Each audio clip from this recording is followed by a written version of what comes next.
Hi అండి అందరికీ welcome back to our channel. ఈరోజు వీడియోలో బెండకాయతో మసాలా కర్రీ షేర్ చేయబోతున్నాను.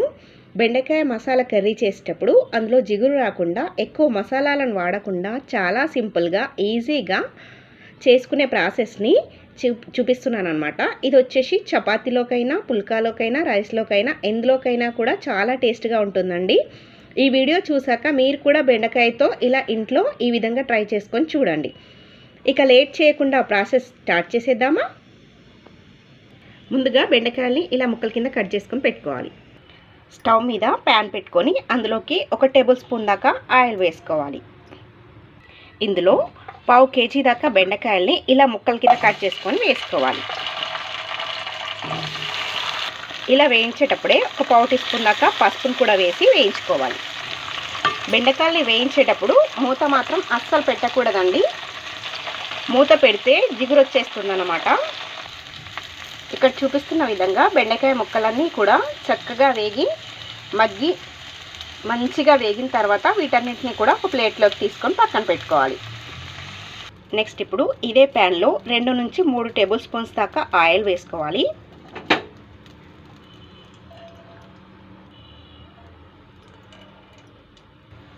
ఆయిల్ హీట్ అయ్యాక 1 టీ స్పూన్ ఆవాలు, 1/2 టీ స్పూన్ జీలకర్ర, అలాగే 2 పచ్చిమిర్చిని చీల్చుకొని వేసుకోవాలి. ఇవి కాస్త వేగిన తర్వాత ఒక పెద్ద ఉల్లిపాయని ఇలా సన్న ముక్కలా కట్ చేసుకొని వేసుకోవాలి. అలాగే 2 రెమ్మల దాకా కరివేపాకు కూడా వేసేసి ఉల్లిపాయలన్నీ బ్రౌన్ కలర్ వచ్చేంత వరకు ఫ్రై చేసుకోవాలి. ఉల్లి ముక్కలు బాగా వేగిన తర్వాత ఇందులోకి 2 టేబుల్ స్పూన్స్ దాకా అల్లం వెల్లుల్లి పేస్ట్ని వేసుకోవాలి. ఇది పచ్చి వాసన పోయేంత వరకు ఫ్రై చేసుకోవాలి. నెక్స్ట్ ఇందులోకి 1/2 టీ స్పూన్ దాకా పసుపు, కారానికి తగ్గట్టు 1 లేదా 1.5 స్పూన్ దాకా కారం, రుచికి తగినంత ఉప్పు, 1 టీ స్పూన్ ధనియాల పొడి, 1/2 టీ స్పూన్ జీలకర్ర పొడి, కొద్దిగా గరం మసాలా. ఈ మసాలాలన్నీ నూనెలో ఒకసారి కలుపుకోవాలి. నెక్స్ట్ ఇందులో 2 లేదా 3 టేబుల్ స్పూన్ దాకా పెరుగుని చక్కగా గడ్డలు లేకుండా బీట్ చేసుకొని ఆ పెరుగుని ఇందులో వేసుకోవాలి. పెరుగు కూడా గ్రేవీలోకి మిక్స్ అయ్యే విధంగా బాగా ఫ్రై చేసుకోవాలి.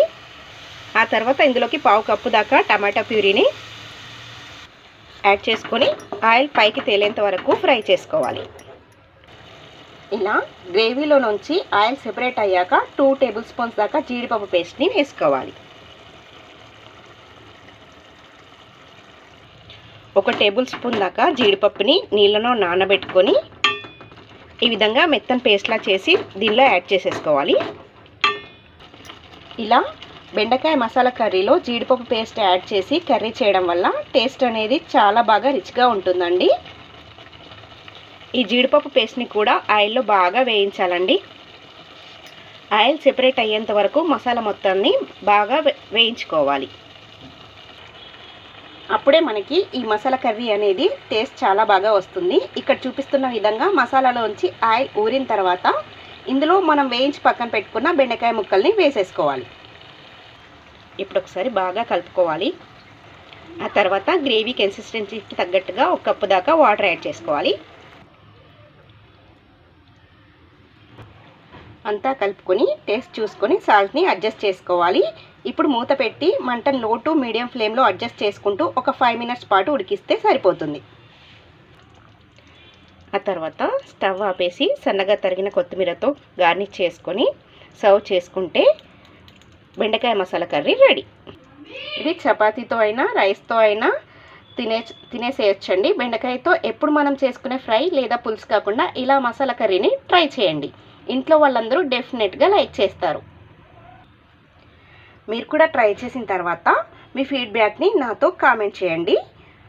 ఈ వీడియో కనుక మీకు నచ్చినట్లయితే లైక్ చేయండి, మీ ఫ్రెండ్స్కి రిలేటివ్స్కి షేర్ చేయండి. మరిన్ని టేస్టీ సింపుల్ రెసిపీస్ కోసం మన ఛానల్ని సబ్స్క్రైబ్ చేసుకోండి.